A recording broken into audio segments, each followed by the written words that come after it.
d'octobre 1939 à mai 1940, les armées françaises et allemandes se font face. Plusieurs églises sont détruites lors des bombardements. Le 10 mai 1940, c'est la fin de la Blitzkrieg. Et le 14 juin, Metz est déclarée ville ouverte, c'est-à-dire livrée sans combat à l'adversaire. Le 10 mai, là on a eu déjà les Allemands qui sont venus. Ils venaient du Luxembourg. Ouais, alors on a eu les Allemands qui sont arrivés ici. Bon, on les aimait pas. Le soldat avait sur son ceinturon « Gott mit uns ». Et ça m'a épouvanté que ce gars-là horrible pouvait avoir le bon Dieu avec lui. Ça m'a vraiment épouvanté.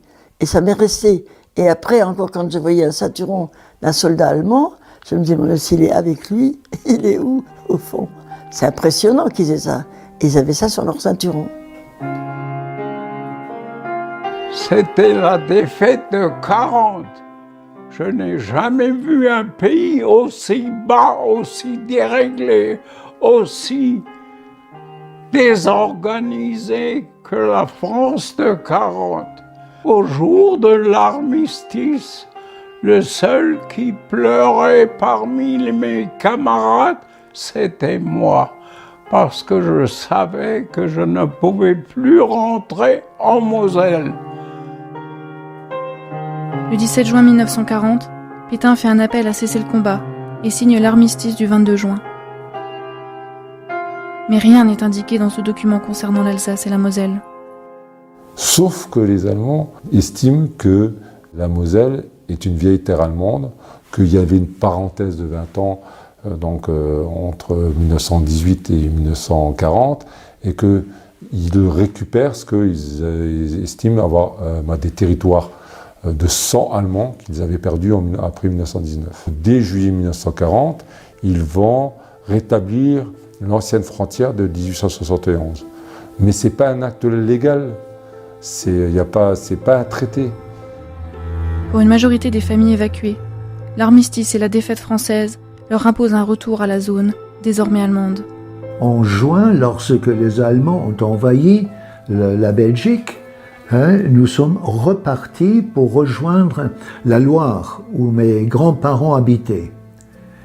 En fait, on n'a pas pu y aller parce qu'au bout de 2 jours de route, à pied, nous étions accueillis par les Allemands qui avaient contourné par la Somme et qui nous sont venus à notre rencontre. Les Allemands, ils avaient besoin de mineurs dans les mines de charbon.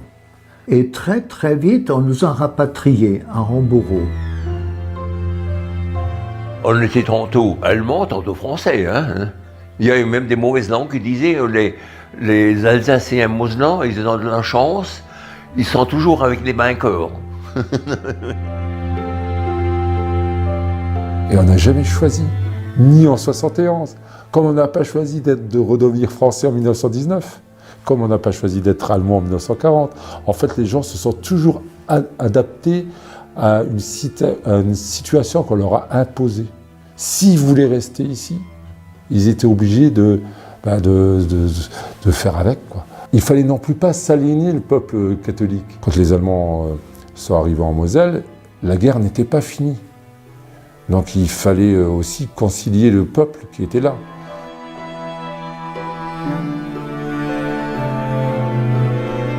Enfin, ils priaient Dieu en disant ils vont s'en aller, les Allemands. Parce que les gens avaient quand même pas envie de revenir à l'époque où on était Allemands. Parce que la plupart des gens qui vivaient ici étaient quand même des gens qui avaient connu de 70 à 18 la période allemande.